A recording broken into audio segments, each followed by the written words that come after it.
तकवे के सब खुल जाएंगी, क्या गुत्थियां तकवे के सब खुल जाएंगी।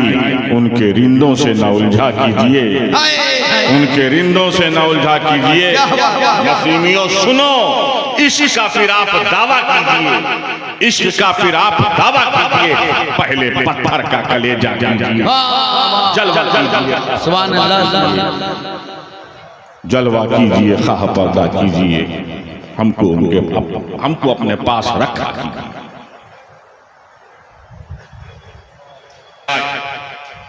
आयते करीमा पर कुछ रोशनी हासिल करने से पहले दुरूद पाक की अहमियत और उसकी फजीलत समझाना चाहिए।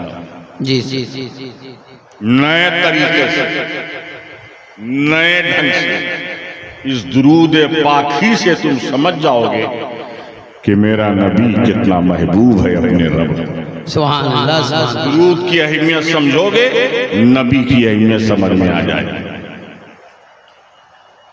जैसे ही मैंने खुतबा मसूना के बाद इन्नल्लाह व मलाइकतहु युसल्लूना अलन नबी या अय्युहल्लज़ीना आमनू सल्लू अलैहि व सल्लिमू तस्लीमा पढ़ा, फौरन आपने दुरूद शरीफ पढ़ना शुरू किया। सल्लल्लाहु अलैहि वसल्लम सलातो व सलाम अलैहि या रसूलल्लाह। इस सूरत मुबारका का तर्जुमा सुनो। क्या तर्जुमा है? इन्नल्लाह मलाइकतहु युसल्लूना अलन नबी या अय्युहल्लज़ीना आमनू सल्लू अलैहि व सल्लिमू तस्लीमा। बेशक अल्लाह और उसके फरिश्ते मलाइका अलन नबी, नबी पे दुरूद भेजते हैं। या अय्युहल्लज़ीना आमनू, ए ईमान वालो तुम भी दुरूद व सलाम भेजो नबी पर। सुभान अल्लाह, यही तर्जुमा है ना। तर्जुमे को जहन में रखो। पहला तर्जुमा क्या है? इन्नल्लाह मलाइकतहु युसल्लूना अलन नबी, बेशक अल्लाह और उसके फरिश्ते मलाइका जो हैं अलन नबी, नबी पे दुरूद भेजते हैं। किस पे दुरूद भेजते हैं? नबी पर। अब मैं तवज्जो चाहता हूँ नकीब इजलास की। मेरा नबी नबी भी है और मेरा नबी रसूल भी है। क्या मेरा नबी अब्द भी है, मेरा नबी अल्लाह का महबूब बंदा भी है और मेरे नबी का नामे नामी इसमें गिरामी मोहम्मद है। तो नबी भी है, रसूल भी है, अब्द भी है, मोहम्मद भी है। तो कुरान पाक में यूं क्यों नहीं आया इन्नल्लाह मलाइकतहु युसल्लूना अलर रसूल? बेशक अल्लाह और उसके फरिश्ते रसूल पे दरूद भेजते हैं, ये क्यों नहीं आया? इन्नल्लाह मलाइकतहु युसल्लूना अलल अब्द, बेशक अल्लाह और उसके फरिश्ते मोहम्मद सल्लल्लाहु अलैहि वसल्लम पे दुरूद भेजते हैं, ये क्यों नहीं आया? इन्नल्लाह मलाइकतहु युसल्लूना अलल मोहम्मद, बेशक अल्लाह और उसके फरिश्ते मोहम्मद पे दुरूद भेजते हैं।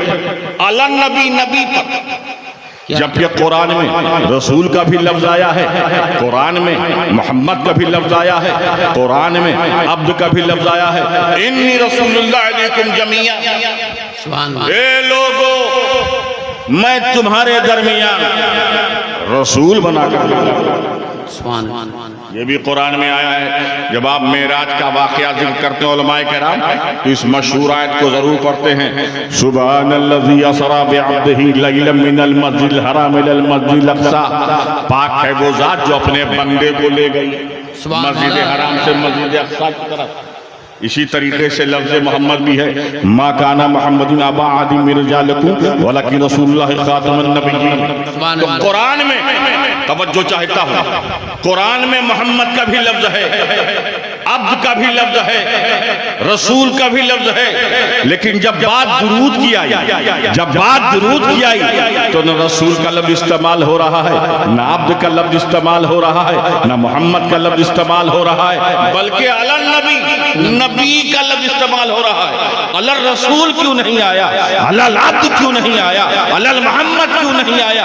मेरे दोस्तों, अगर इस गहराई में समझोगे तो दुरूद की अजमत भी समझ में आएगी, नबी की भी अजमत अजमत समझ में आएगी, दुरूद की रिफत भी समझ में आ जाएगी, नबी की भी रिफत समझ में आ जाएगी, दुरूद की बरतरी भी समझ में आ जाएगी, नबी की भी बरतरी समझ में आ जाएगी। मेरे दोस्त और बुजुर्गों, अगर ये आता इन्नल्लाह मलाइकतुहु युसल्लूना अला रसूल, बेशक अल्लाह और उसके फरिश्ते रसूल पे दुरूद भेजते हैं, रसूल पे दुरूद भेजते हैं, तो आपके जहन में आता मेरे मुस्तफ़ा मोहम्मद अरबी कब रसूल हुए थे, कब रसूल हुए थे? तो हुजूर सल्लल्लाहु अलैहि वसल्लम ने अपनी रिसालत का ऐलान, अपनी रिसालत का इजहार 40 साल की उम्र के बाद किया। जब हुजूर 40 साल को पहुंच चुके थे तब उन्होंने अपनी रिसालत का इनकार किया। तो अगर अल्लाह रसूल होता तो आपके जहन में ये बात आती कि अल्लाह और उसके फरिश्तों ने दुरूद सलाम का स्टार्टिंग, दुरूद सलाम का आगाज, हुजूर साहब का आगाज कब किया था? 40 साल की उम्र के बाद, जब रसूल ने अपनी रिसालत का ऐलान किया, जब रसूल ने अपनी रिसालत का ऐलान किया। इसी तरीके से अगर ये आता इन्नल्लाह मलाइकतुहु युसल्लूना अलल अब्द, बेशक अल्लाह और उसके फरिश्ते अपने महबूब बंदे पे दुरूद व सलाम भेजते हैं, तो आप पूछते ये कब आपका लफ्ज़ इस्तेमाल हुआ? तो आपके जहन में आता जब हुजूर सल्लल्लाहु अलैहि वसल्लम मेराज की रात, जब कुर्बे खास में गए थे, मेराज की रात, तो पता चलता कि शबे मेराज के वक्त अल्लाह उसके फरिश्तों ने दुरूद व सलाम का आगाज किया था, दुरूद व सलाम का आगाज किया था। इसी तरीके से अगर ये आता इन्नल्लाह मलाइकतुहु युसल्लूना अला मुहम्मद, बेशक अल्लाह और उसके फरिश्ते मोहम्मद पे दुरूद भेजते हैं, तो जहन में कब आता कि जब हुजूर पैदा हुए, जब हुजूर की विलादत हुई, तब हुजूर का नाम नामे नामी, इसमें गिरामी हुजूर की जात से लफ्ज़ मोहम्मद हुआ। तो गोया के दुरूद व सलाम का आगाज उस वक्त हुआ जब हुजूर पैदा हुए, जब हुजूर की विलादत, लेकिन न अब्द का लफ्ज है, न रसूल का लफ्ज आया, न मोहम्मद का लफ्ज आया, आया अलन नबी, बेशक अल्लाह और उसके फरिश्ते नबी पे दुरूद भेजते हैं। अब सवाल ये पैदा होता है मेरा नबी कब नबी हुआ, मेरा नबी कब नबूवत वाला हुआ, मेरे नबी कब नबूवत वाला हुआ? तो मेरे नबी फरमाते हैं तुम तो नबियों वादबो बैनल मायवतीन, तुम तो नबियों बैनल आयवतीन। मैं उस वक्त नबी था जब आदम आबोगिल की मंजिलें तक कर रहे थे, आदम का खाकी पैकर नहीं बना था, अभी आदम खाकी वजूद के साथ मुज़य्यन नहीं हुए थे, तब दुरूद पाक का आगाज हुआ। क्या मतलब? न सैयारों का निजाम था, न अफलाक की गर्दिश थी, न लैलो नहार की करवटें थी, न गर्मी और सर्दी का दौर था, न नूर और जुल्मत के उजाले और अंधेरे थे, न नबात और जमात की सलाहियतें थी, न फसलों का तगय्युर था, न रंगो जायकों का इख्तलाफ था, न जमीन की तरबियत थी, न बरगोबार का निजाम था, न रात की बर्फ थी, न बादल का गर्राटा था, न रात की बर्फ थी, न बादल का गर्राटा था, न हवा का फर्राटा था, न सुबह का उजाला था, न चांदनी का झाला था, न रेशम की झलमलाहट थी, न हवा की सरसराहट थी, न गुलाब की महक थी, न सब्जे की लहक थी, न आदम थे, न आदम था, न आदमियत, न इंसान था, न इंसानियत, लेकिन दुरूद पाक का सुभान अल्लाह, सुभान अल्लाह, नारे तकबीर, नारे रिसालत, नारे रिसालत, या तो दुरूद पाक ऐसी अजमत वाली चीज है जब कायनात का वजूद नहीं, लेकिन अल्लाह उसके फरिश्ते दुरूद अपने हबीब पे पढ़ रहे थे। उस हबीब के हम उम्मती हैं, हजरत नसीम अख्तर उसी नबी की औलाद। सुभान अल्लाह, सुभान अल्लाह। दुरूद पाक की अहमियत को समझो। अल्लाह ने हमें नमाज पढ़ने का हुक्म दिया है, रोजा रखने का हुक्म दिया है, ज़कात देने का हुक्म दिया है, हज करने का हुक्म दिया है, बंदगी का हुक्म दिया है। लेकिन जितने भी आमाल का हुक्म दिया, चाहे वो आमाल फराइज में से हो, वाजिबात में से हो, नवाफिल में से हो, मुस्तहब्बात में से हो, अगर किसी अमल में रिया, दिखावा, बनावट, मक्र शामिल हो गया तो नमाज मकबूल नहीं होगी, मरदूद हो जाएगी। रोजा मकबूल नहीं होगा, मरदूद हो जाएगा। हज मकबूल नहीं होगा, रद्द कर दिया जाएगा। कितना भी आप भारी अमल करें, अगर रिया का दखल हो गया, दिखावे का दखल हो गया, तो बारगाह रब्बुल इज्जत में मकबूल नहीं है, मकबूल नहीं है, महबूब नहीं है। लेकिन तमाम अमाल में, इन तमाम अमाल में दुरूद पाक एक ऐसा अमल है, इन तमाम अमाल में दुरूद पाक एक ऐसा अमल है। अगर रियाब का भी दखल हो जाए, दिखावे का भी दखल हो जाए, तब भी मकबूल और महबूब, सुभान अल्लाह, सुभान अल्लाह, तब भी मकबूल और महबूब है। मेरे दोस्तों, कैसे कैसे अमाल को रब तबारक व तआला ने रद्द किया जिसका हम तसव्वुर नहीं कर सकते। क़यामत के रोज सबसे पहले 3 लोगों का हिसाब व किताब होगा। सबसे पहले रब तबारक व तआला शहीद को बुलाएगा जिसने जाम शहादत नोश किया, जिसने अल्लाह की राह में अपनी जान को कुर्बान किया। रब तबारक व तआला शहीद को बुलाएगा, ए शहीद, मैंने तुम्हें दुनिया में बेशुमार नेमतें दी, उन नेमतों के बदले में तूने क्या किया? मैंने तुझे बेशुमार चीजें दी, उस चीजों के बदले में क्या किया? शहीद कहेगा, अल्लाह मैंने तेरे लिए जंग की, यहाँ तक कि मैं शहीद हो गया। क़ातलतु फ़ीका हत्ता तुशितु, यहाँ मैंने तेरे लिए जंग की, यहाँ तक कि मैं शहीद हो गया। अल्लाह कहेगा, अंता कज़िबता, तू झूठा है, तूने इसलिए जामे शहादत नोश किया ताकि लोग तुझे जरी कहें, बहादुर कहे, बहुत बहादुर आदमी था, बड़ा शुजाअत वाला था। फकद कील लोगों ने कह दिया तुझे तेरा रिजल्ट मिल गया। फिर ग़ज़बनाक होके फरिश्तों से कहेगा, इस शहीद को सुम्मा उमिरा भी व सुहिब अला वजहि उल्क़िया फिन्नार, इस शहीद को चेहरे और नाक के बल घसीटते हुए ले जाओ यहाँ तक कि वो जहन्नम में दाखिल हो जाएगा। फिर अब तबारक व तआला एक मौलाना को बुलाएगा, मौलाना साहब इधर आइए। ए मौलाना, मैंने तुझे बेशुमार नेमतें दी थी, बड़ी नेमतें दी थी, मकान भी दिया था, गाड़ी भी दी थी, घोड़ा भी दिया था, बड़ी सहूलत दी थी, बड़ा फैसिलिटी। बात तुझे मैंने नेमतें दी, तूने इस नेमतों के बदले में क्या किया? मौलाना जवाब देंगे, अल्लाह मैंने इल्म सीखा और सिखाया, तिलावत कुरान पाक की। अल्लाह कहेगा, अंता कज़िबता, तू भी झूठा है, तूने इसलिए इल्म सीखा और सिखाया ताकि लोग तुझे अल्लामा कहें, बहुत बड़ा आलिम था, बहुत बड़ा मुफ्ती साहब, बहुत बड़े फाहमा है, बड़े मुहक्किक हैं। लोग फकत कील लोगों ने तेरी ख्वाहिश के मुताबिक जिस जज्बे के तहत तूने पढ़ा था, पढ़ाया था, तुझे रिजल्ट मिल गया, इस मौलाना को भी जहन्नम में दाखिल कर दो। क्या फिर रब तबारक व तआला एक मालदार और सरमाएदार को बुलाएगा, मैंने मालदार बड़ी नेमतों से तुझे माला माल किया, तूने इस नेमतों के बदले में क्या किया? वो मालदार आदमी कहेगा, अल्लाह तेरी राह में जितने भी खर्च करने के रास्ते थे सब में मैंने पैसा खर्च किया।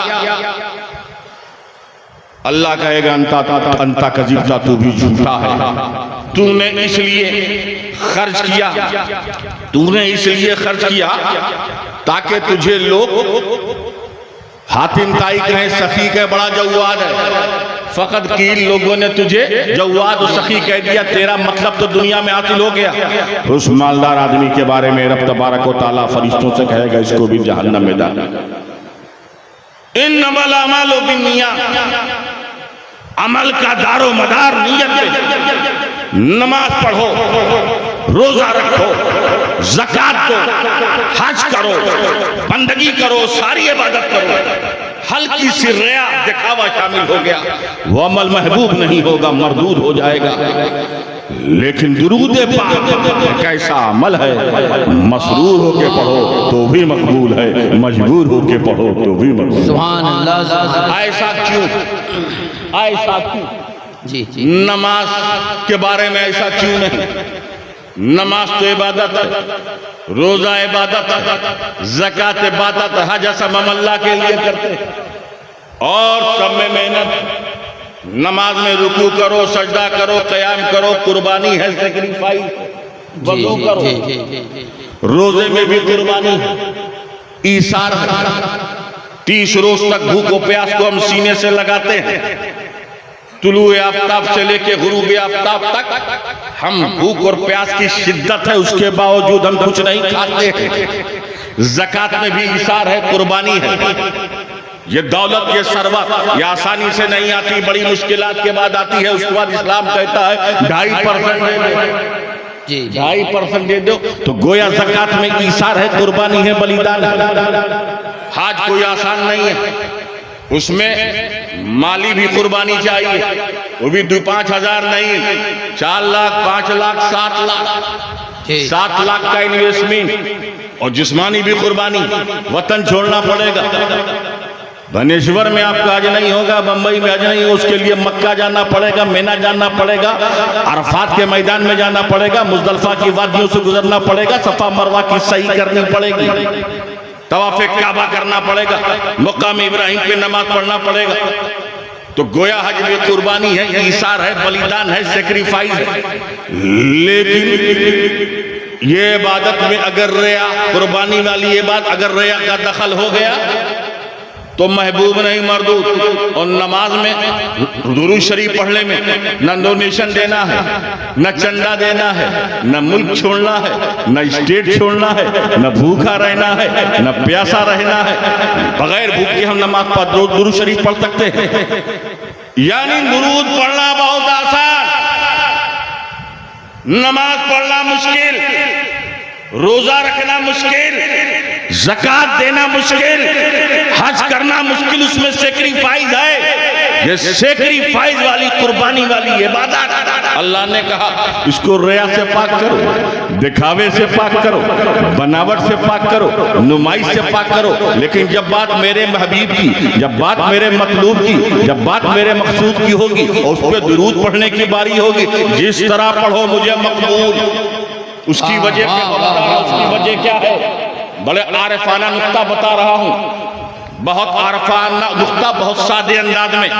अल्लाह ने जो हमारा क्रिएटर है, जो हमारा रचयिता है, जो हमारा पालनहार है, जो रब्बुल आलमीन है, उस रब ने अपनी जात को, तवज्जो चाहता हूं आप लोग, क्योंकि ये मजमा जो है ये मदरसे वाला नहीं, ये खानका वाला है। क्या कहने, ये खानकाही मजमा, इसलिए सुनो। अल्लाह ने दुरूद पाक की इसलिए अजमत, मकबूलियत कि रिया भी हो तो भी कबूल, दिखावा हो तो भी कबूल, ऐसा क्यों किया? इसलिए कि रब तबारक व तआला ने अपनी जात को, तवज्जो चाहता हूँ, रब तबारक व तआला ने अपनी जात को अपनी जात के लिए महबूब नहीं बनाया, अपनी जात को अपनी जात के लिए नहीं महबूब बनाया। जिस जात को महबूब बनाया है वो जाते मुस्तफा है। इसलिए बात दुरूद की महबूब से ताल्लुक रखती है। मजबूर होके पढ़ो तो भी मकबूल है, मसरूर होके पढ़ो तो भी मकबूल है। अल्लाहुम्मा सल्ली अला सय्यिदना जद्दिल हसन वल हुसैन व अला आले हुसैन। और उसी अजमत वाले नबी की शान में कुरान यूं इरशाद फरमाता है, खुज़ मिन अम्वालिहिम सदक़तन तुत्तहिरुहुम तुज़क्कीहिम बिहा व सल्लि अलैहिम इन्ना सलातका सकनुन लहुम। महबूब, लोगों के अम्वाल में से सदक़े को कबूल कर लीजिए, इन्हें पाक व सुथरा कर दीजिए, इनके हक में दुआ फरमाइए, क्योंकि महबूब आपकी दुआ दिलों का चैन है, महबूब आपकी दुआ दिलों का करार है, महबूब आपकी दुआ दिलों का इत्मीनान। इस आयत करीमा में रब तबारक व तआला ने अपने महबूब मुस्तफ़ा जाने रहमत को, मोहम्मद अरबी को 3 बातों का हुक्म दिया। पहला हुक्म क्या है? सदक़े के कबूल करने का। जी। दूसरा हुक्म क्या है? पाक को सुथरा करने का। तीसरा हुक्म क्या है? ए महबूब, इन बंदों के हक में दुआ करो, क्योंकि तुम्हारी दुआ दिलों का चैन है, दिलों का करार है, दिलों का इत्मीनान है। आयत करीमा के तर्जुमे को जहन में रखो, मेरी बात सुनो। ए महबूब, जो लोग अपने अम्वाल यानी माल की जमा अम्वाल, अपने अम्वाल में से सदक़े को आपकी बारगाह में लेके हाजिर हो, उनके सदक़े कबूल कर लीजिए। महबूब को हुक्म दिया जा रहा है सदक़े को कबूल कर लीजिए। मेरे दोस्तों, हम नमाज पढ़ते हैं, हम रोज़ा रखते हैं, हम ज़कात देते हैं, हम हज करते हैं, हम बंदगी करते हैं, हम इबादत करते हैं, हम रियाजत करते हैं, हम मुजाहिदा करते हैं, हम तस्किये नफ्स करते हैं, हम तत्हीरे क़ल्ब करते हैं, हम बंदगी करते हैं। नीयत हमारी क्या होती है कि हमारी नमाज को, हमारे रोजे को, हमारी ज़कात को, हमारे हज को, हमारी बंदगी को, हमारी इबादत को हमारा रब कबूल कर ले, हमारा रब कबूल कर ले। आप देखते हैं ना, एक शख्स जैसे ही रोजा रखता है और अफ्तारी से पहले, अफ्तारी बाद में करता है, पहले हाथ उठाता है, हे अल्लाह मेरे रोजे को कबूल कर ले। एक शख्स नमाज पढ़ता है, नमाज के बाद हाथ उठाता है, हे अल्लाह मेरी नमाज को कबूल कर ले। एक शख्स ज़कात देता है, दुआ ये करता है मेरी ज़कात को कबूल कर ले। एक शख्स हज करता है, हज से पहले और हज के दौरान ये दुआ करता है, हे अल्लाह जो जो मैं अरकान अदा कर रहा हूँ इसे आसान कर ले, उसे तो कबूल कर ले। कोई मोमिन बंदा, कोई मुस्लिम बंदा, कोई नेक काम करता हो, नमाज रोजा रखता हो, ज़कात हज करता हो, सदको खैरात करता हो, नियत ये होती है उसका मालिक कबूल कर ले, उसका खालिक कबूल कर ले, उसका रचयिता कबूल कर ले। लेकिन इस आयत करीमा में, इस आयत मुक़द्दसा में रब तबारक व तआला ये इरशाद फरमा रहा है, ए महबूब तुम कबूल कर लो, ए महबूब तुम कबूल कर लो। क्या मतलब? ए महबूब अगर तुम नमाज कबूल करोगे तो नमाज मकबूल होगी, रोजा कबूल करोगे तो रोजा मकबूल होगा, हज कबूल करोगे तो हज मकबूल होगी, बंदगी कबूल करोगे तो बंदगी मकबूल होगी, सदका खैरात कबूल करोगे तो सदका खैरात मकबूल होगा। बस सोच पड़ गया, जब हमारी नमाज, जब हमारा रोजा, जब हमारी ज़कात, जब हमारा हज, जब हमारी बंदगी, जब हमारी इबादत रसूल की बारगाह में मकबूल हुए बगैर, रसूल की बारगाह में मकबूल हुए बगैर खुदा की बारगाह में मकबूल हो नहीं सकती, तो हमारी जात बारगाह मुस्तफा में मकबूल हुए बगैर खुदा की बारगाह में कैसे मकबूल हो सकती है? सुभान अल्लाह, सुभान अल्लाह। अल्लाहुम्मा सल्ली अला सय्यदना जद्दिल हसन वल हुसैन व अला आले सय्यदना जद्दिल हसन वल हुसैन। या हमें एक सिस्टम मालूम हो गया जी, और सिस्टम का कस्टम मालूम हो गया कि अपनी नमाज को, रोजे को, ज़कात को, हज को, बंदगी को, इबादत को, अमाल सालिहा को अगर खुदा की बारगाह में मकबूल बनाना है तो बारगाह मुस्तफ़ा में कबूलियत कंपलसरी है, लाज़मी है, अवश्य है। ये तो सिस्टम मालूम हो गया कि अल्लाह की बारगाह में, रसूल की बारगाह में, ये बारगाह में कबूलियत लाज़मी। मुझे आपकी जबान उड़ीसा की क्या है, क्या जबान है उड़ीसा की? उड़िया, उड़िया जबान, उड़िया जबान मुझे आती नहीं, वरना उड़िया जबान में भी समझाता हूं। ये तो हमें सिस्टम मालूम हो गया कि खुदा की बारगाह में मकबूलियत के, रसूल की बारगाह में अमाल का कबूल होना जरूरी है। लेकिन अब सवाल ये पैदा होता है, मुस्तफ़ा की बारगाह में कैसे हमारी नमाज मकबूल हो, मुस्तफ़ा की बारगाह में कैसे हमारी ज़कात मकबूल हो, आका की बारगाह में कैसे हमारा हज मकबूल हो, बारगाह रिसालत में कैसे हमारे अमाल सालिहा मकबूल हो। तो ऐसे मौके पर हदीस हमारी रहनुमाई करेगी, हदीस हमको लाइन ऑफ एक्शन देगी, हदीस हमको रास्ता बताएगी कि अगर तुम अपनी तमाम अमाल को, इबादत को बारगाह मुस्तफ़ा में मकबूल बनाना चाहते हो, बारगाह मुस्तफ़ा में महबूब बनाना चाहते हो, तो अपने ईमान को ईमान कामिल कर लो, अपने ईमान को ईमान कामिल कर लो। और तुम्हारा ईमान ईमान कामिल कब होगा? तो हदीस कहेगी, ला युमिनु अहदुकुम हत्ता अकूना अहब्बा इलैहि मिन वालिदिही व वलदिही वन नासि अजमईन। तुम में से कोई शख्स उस वक्त तक मोमिन कामिल नहीं हो सकता है, अल्लाह के नबी फरमाते हैं, जब तक मुझे अपनी औलाद ज़्यादा मोहब्बत ना करे, अपने माँ बाप ज़्यादा मोहब्बत ना करे, अपने दोस्त अहबाब ज़्यादा मोहब्बत ना करे। क्या मतलब? मुस्तफ़ा जाने रहमत की मोहब्बत से अगर तेरे माँ बाप की मोहब्बत टकराए तो माँ बाप को छोड़ देना, लेकिन दामने मुस्तफ़ा को मत छोड़ना। मुस्तफ़ा जाने रहमत की मोहब्बत से अगर तेरे खानदान वालों की मोहब्बत टकराए तो खानदान को तो छोड़ देना, लेकिन मुस्तफ़ा जाने रहमत को मत छोड़ना। अगर मुस्तफ़ा जाने रहमत की मोहब्बत से तेरे दोस्त अहबाब की मोहब्बत टकराए, दोस्त अहबाब को छोड़ देना, लेकिन दामने मुस्तफ़ा को मत छोड़ना। जब तेरी मोहब्बत, जब तेरा इश्क इस कमाल तक पहुंच जाए तू मोमिन कामिल हो जाएगा। जब मोमिन कामिल हो जाएगा तू भी मकबूल हो जाएगा, तेरी इबादत मेहनत ही मकबूल हो जाएगी। मेरे दोस्तों बुजुर्गों, ये इश्क़ मुस्तफ़ा अजीम दौलत है, ये इश्क़ मुस्तफ़ा अजीम सरमाया है, ये इश्क़ मुस्तफ़ा अजीम माया है। इसी इश्क़ मुस्तफ़ा ने बिलाल को इस्लाम का हिलाल बना दिया, इसी इश्क़ मुस्तफ़ा ने अवैस करनी को खैरुत ताबईन बना दिया। ये इश्क़ मुस्तफ़ा अजीम दौलत है, ये इश्क़ मुस्तफ़ा अजीम माया है, ये इश्क़ मुस्तफ़ा अजीम सरमाया है। मेरे दोस्तों, इश्क़ मुस्तफ़ा तुम्हें सीखना है तो आज के मौलाना लोगों से तुम्हें इश्क़ मुस्तफ़ा समझ में नहीं आएगा। इश्क़ मुस्तफ़ा सीखना है तो सिद्दीक़ अकबर से सीखो, इश्क़ मुस्तफ़ा सीखना है फारूक आज़म से सीखो, इश्क़ मुस्तफ़ा सीखना है उस्मान गनी से सीखो, इश्क़ मुस्तफ़ा सीखना है अली मुर्तज़ा से सीखो, इश्क़ मुस्तफ़ा सीखना है सहाबाए किराम से सीखो, इश्क़ मुस्तफ़ा सीखना है इमाम आज़म से सीखो, इश्क़ मुस्तफ़ा सीखना है इमाम शाफ़ई से सीखो, इश्क़ मुस्तफ़ा सीखना है इमाम हम्बल से सीखो, इश्क़ मुस्तफ़ा सीखना है इमाम मालिक से सीखो। और अगर आज इस सदी में तुझे इश्क़ मुस्तफ़ा सीखना है तो अहमद रज़ा से सीखो, आला हज़रत से सीखो, जिसने इश्क़ मोहब्बत में डूब के कहा था तेरी नस्ल पाक में है बच्चा बच्चा नूर का, तू है नूर तेरा सब। अल्लाह सुभान अल्लाह। नारे तकबीर, नारे रिसालत, नारे रिसालत। या ये शायर की शायरी नहीं है, तेरी नस्ल पाक में है बच्चा बच्चा नूर का, तू है ने नूर तेरा सब घराना नूर का। ये शायर की शायरी इस बुलंदी तक उसके ख्यालात पहुंच ही नहीं सकते हैं, ये सच्चा रसूल का दीवाना ही कह सकता है। अहमद रजा इश्क़ मोहब्बत के पैकर का नाम है, अहमद रजा इश्क़ मोहब्बत के मुजस्समे का नाम है, अहमद रजा अहले सुन्नत के इमाम का नाम है, अहमद रजा रसूल व आले रसूल के बेहतरीन गुलाम का नाम है।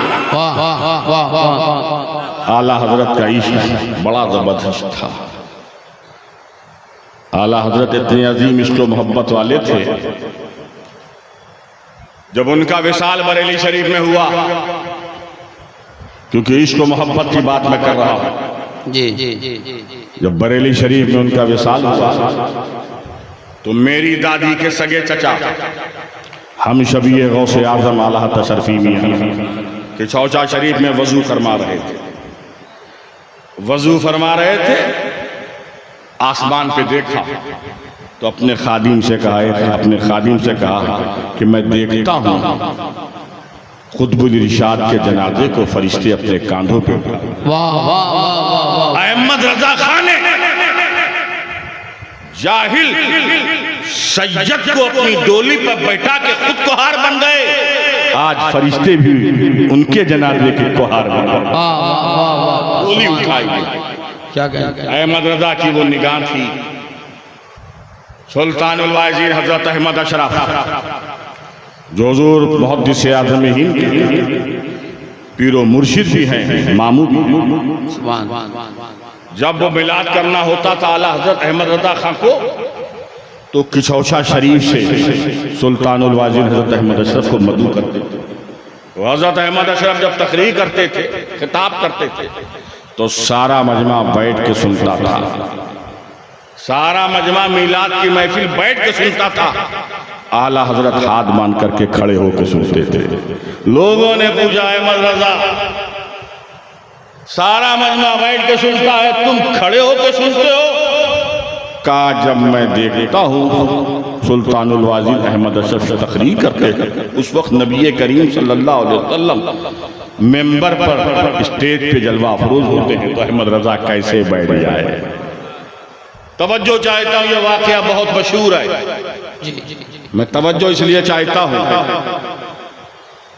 आला हजरत कोई सहाबी तो थे नहीं, तवज्जो चाहता हूँ, आला हजरत कोई सहाबी नहीं थे कि हुजूर को अपनी माथे की निगाहों से देखा, हुजूर को माथे की निगाहों से इमाम अहले सुन्नत ने नहीं देखे, तो कैसे पता चल गया कि ये हुजूर सल्लल्लाहु अलैहि वसल्लम की ज़ात है?